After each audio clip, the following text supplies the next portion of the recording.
Yanense mo akwa Adom TV Bedroom Health Tips so aha ne edi nkomo 5 minutes eda ne bia edwoada ne yahase ne bena ye to so na na wochi ye kasa ne gina insomnia dog abone tofa de amaye obi ontumenna koda kete so abe pressa abe hwe ana de asache ese a condition I friend insomnia faseda ma endpoint Homeopathic clinic Fred Dr. Duboatin fan say personal doctor bibia obejo so ya bibia hawadwan ofrena obeboa na otwi mu ama no ho kwan a oni yesuade afa insomnia ho entuni of ne tie bi na 5 minutes de obetimi atie na wakoye wadwuma yeda se so oje brehwe do gana so na se yento so na yenhwede na ekoso sa insomnia no yo meda se eno a omo antie ne yeka se insomnia yese sleeping disorder obi a obeda ho a wontimi na ade e ba beche a nanikum obi so wo a obeda oda ye no ano within midnight be 12 2 naniti a wontimi na biem ana obi ho a oda obi betima pressure wontimi na ede ne ye beka se nipa no wanya insomnia na no a ye dika ye sa kan say nipa da se ni one na kra in a day no wohia between 6 to 8 hours of sleep. And pennyfo na nkra kwa do wohia na bebre so wo akra fofora akra betima da be 16 hours a day. You sure wadasa na wo me kra te? Yes, omotimi da be 16 hours a day. Nti wonyine no na sorte. Nti age e ya ade a itima ena sote. Na me no mienu mfia ya due no time a ye betimi ada na ho ye beka se yetimi nya enough sleep no. Eni se ye nya between 6 to 8 hours of sleep. So it is a want to mean that number of hours of sleep no yes when you be a friend say insomnia and now what that one now person would that nanem man a twas is when you be a friend say insomnia and no my coffee by the door so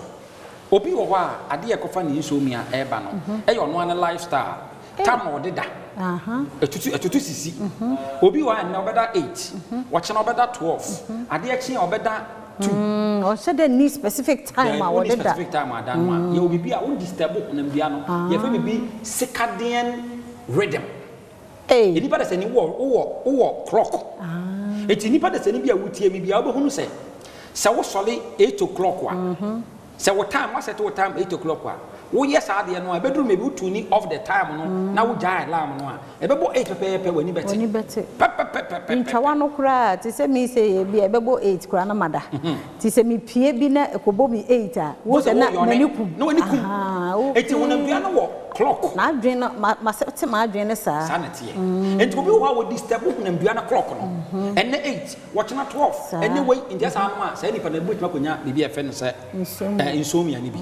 Enna obi eye bibi okokonom ye eno bi ono no the side effect of certain medication obi wo na coffee ana stimulant bi obi wa energy drink bi no wonom e be kan adistable wonder ana obi wo woda awia woda late pa bi abesa 3 4 5 pm no wada esa no ana no be so no na honam dua no enu stage a o se honam dua na ye mbra o se ekokoda eno sa na betimi afeto na mmom we mu nyina na ye lifestyle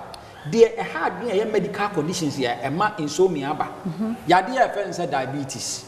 yade a friend say prostate enlargement prostate cancer and also prostate disorder yade a be can say kidney infections it me dey sade a friend it me insomnia papa the end dey ba say so be or diabetes or prostate disorder and also kidney and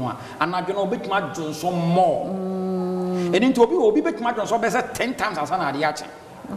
it was so dey akwakodonso no o enane yese eba no anajo so aka na wo dami ka akwakodon so na waba ntade e be che no wo se 8 hours ana say here also wunya no wo se wanya mu be 3 hours pe eto aso a wanya bi e fe nze insomnia it medical condition it make of aba obi o wa na mental condition bipolar so ni obi o bipolar pa edu anajo a e no me hyper obekasa saa ma ade ache wo kasa sa chokrodo to wona enti obi o wa na wo nya adwemu yarewa depression anxiety bipolar say nipa da sani na najo no say nipa no ontimi it obi ntimi na najo a it is possible say medical condition obi Parkinson disease yade awoso na honam dua ni nyina awoso eta afete omo pa okay yes eti saa namu yade ni nyina no medical condition awo any medical condition bia no endpoint homeopathic clinic yade bia how bia masrawo anopa yeni nkomo ansa na bakọ adwuma wako number ni 0244 86 7068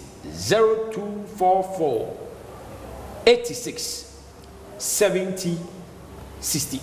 Yada Dr. Duboatin ase nenso de odi ama ye ntime dofo ye kwari animu a na ochena na de chen mo kono obete ne ma senti se wode naka na wa hwekwan a obefa so a obetua sa na nyina aka nte sa dog ka che se ono ankasa be fine time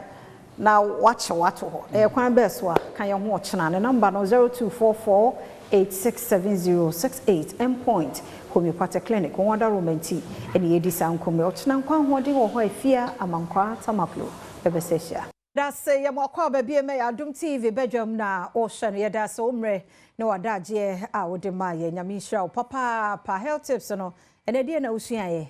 meswe me ma no entwam nkosa keke o na me ka kire o se tete mire bi pa na atwamu no ubehu nurse kura no bra no wabre anka mbese wawura makohu doctor enne de woto hwa na de atoa woto hwa na de atoa free consultation 5 minutes pe utwam esiro china nyankopon ya adoma ya kan ye nche ehu ne se ye tena ho mam 45 na na moda na excuses ne doso ti ai na 5 ebedu Friday a whole topic any treat no insomnia ha adwin untime na ti ama wo aye se body na ani